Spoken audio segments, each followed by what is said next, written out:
Hello students, I am here to teach you a new poem from your syllabus. First of all, I welcome you. The poem is Upon Westminster Bridge. It is written by William Wordsworth. Before going to study the poem, let us study about the poet, William Wordsworth. William Wordsworth, born on 7 April 1770, United Kingdom. He was dead on 23 April 1850, Rydal, United Kingdom. Who was a major English romantic poet, who was one of the founders of English Romanticism and one its most central figures and important intellects.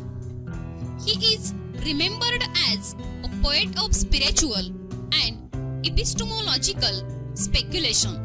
Wordsworth is best known for lyrical ballads, his love for nature and his sympathy for common man. Both are major themes in his poetry. He was an honored poet laureate of United Kingdom in the court of Queen Victoria from 1843 until his death. His collection of poetry, Lyrical Ballads, is considered as the central work of Romantic literary theory. The poem Upon Westminster Bridge is one of the best examples of his romantic poems. This poem is a Petrarchan sonnet in which William Wordsworth describes that the beauty of bridge as seen at down from the Westminster Bridge, London. The then world had to still experience the Industrial Revolution. The poet was enthralled the panoramic landscape, beauty, calm and quiet nature before him. This poem was first published in the collection of poems in 2 volumes in 1807. So, let me explain in Marathi. William Wordsworth यांचा जन्म 7 April 1770 साली झाला. William Wordsworth हे एक प्रमुख English romantic कवी होते, ज्यांना पोएट लॉरिएट नावाच्या पुरस्काराने सन्मानित करण्यात आले होते. युनायटेड किंगडम देशामध्ये राणी व्हिक्टोरिया यांच्या दरबारामध्ये 1843 पासून त्यांच्या मृत्यूपर्यंत म्हणजे 23 एप्रिल 1850 सालापर्यंत त्यांना सन्मानित करण्यात आले होते. ते एक प्रमुख इंग्लिश निसर्ग कवी होते. त्यांच्या कवितांचा काव्यसंग्रह लिरिकल बॅलड्स या प्रामुख्याने रोमॅन्टिक लिटररी थेअरीमध्ये केंद्रप्रमुख मानला जातो. प्रस्तुत कविता अपॉन वेस्टमिनिस्टर ब्रिज ही एक रोमॅन्टिक कवितेचे सर्वोत्कृष्ट उदाहरण आहे. अपॉन वेस्टमिनिस्टर ब्रिज ही कविता पेट्राकन सोनेटचा प्रकार असून यामध्ये विल्यम वर्ड्सवर्थ यांनी वेस्टमिनिस्टर ब्रिज लंडन येथील पहाटे पाहिलेल्या ब्रिजच्या सौंदर्याचे वर्णन केले आहे. यावेळी संपूर्ण जग औद्योगिक क्रांतीचा अनुभव घेत होते.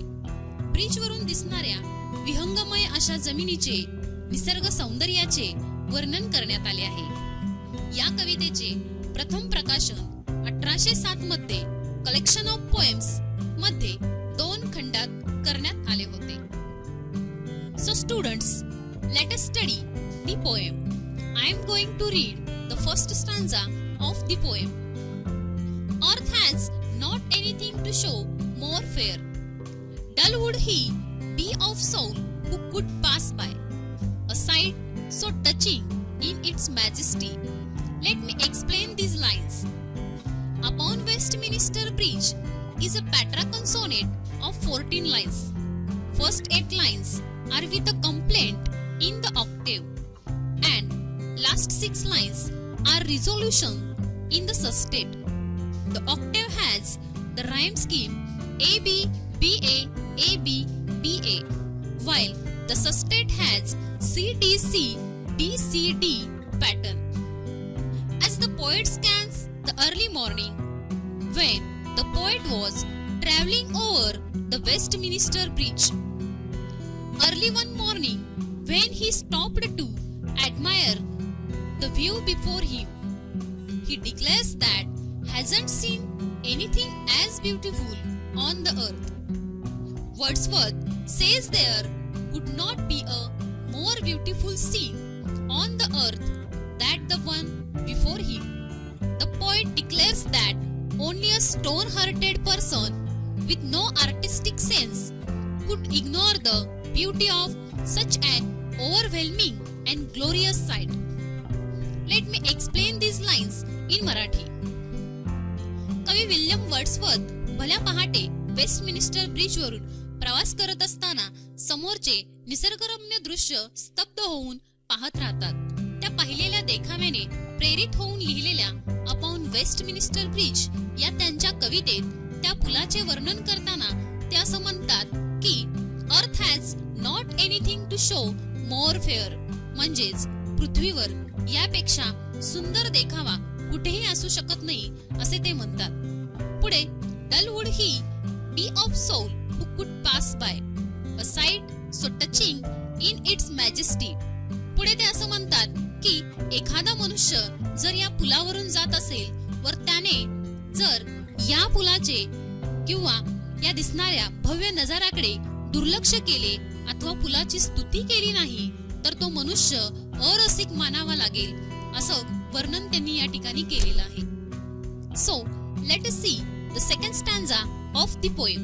दिस city now doth like a garment wear, the beauty of the morning, silent bear. Ships, towers, domes, theaters, and temples lie, open unto the fields and to the sky, all bright and glittering in the smokeless air. Let me explain these lines. As the morning sets in, the poet feels like the city is wearing the beautiful morning like a garment. Since it is still too early for people to be awake, the city seems silent and bare to the poet, as there is no one on the streets. In that silent hours of sunrise, even the man-made structures like ships, towers, domes, theaters, and temples are all shining clean, as the air yet unpolluted. In the light of the early morning sun, they all seem bright and glittering in the clear air. Let me explain these lines in Marathi. कवितेच्या दुसऱ्या चरणात कवी London शहराचे अतिशय सुंदर शब्दात वर्णन करतो. सकाळच्या प्रहरी शहर आता शांत आहे, अद्याप जागे झालेले नाही. पुढे कवी असे वर्णन करतो की सकाळच्या स्वच्छ निर्मळ वातावरणात ते असे चमकत आहे जणू काही संपूर्ण शहराने पहाटेच्या सौंदर्याचे वस्त्र परिधान केले आहे. सूर्योदयाची शांत प्रहर असल्याने हवेमध्ये कुठल्याही प्रकारचे अजूनही प्रदूषण नाही. त्यामुळे स्वच्छ निर्मळ प्रदूषण विरहित हवा वाहती आहे. जहाजे, मनोरे, घुमट, मंदिरे, चित्रपटगृहे यासारख्या मानवनिर्मित गोष्टी सुद्धा दूरपर्यंत लख्ख चमकताना दिसत आहेत अशा पद्धतीने वर्णन या ठिकाणी केलेले आहे. So students, let us study next lines of the poem. Never did sun more beautifully steep in his first splendor, valley, rock or hill. Never saw I, never felt a calm so deep. So, let me explain these lines. The poet claims that the first rays of the sun have never shone so beautiful on a valley, rock or hill.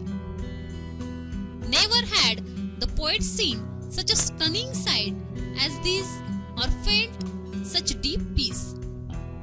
The sight of the city London in the early morning gives the poet a sense of calmness that he has never felt before.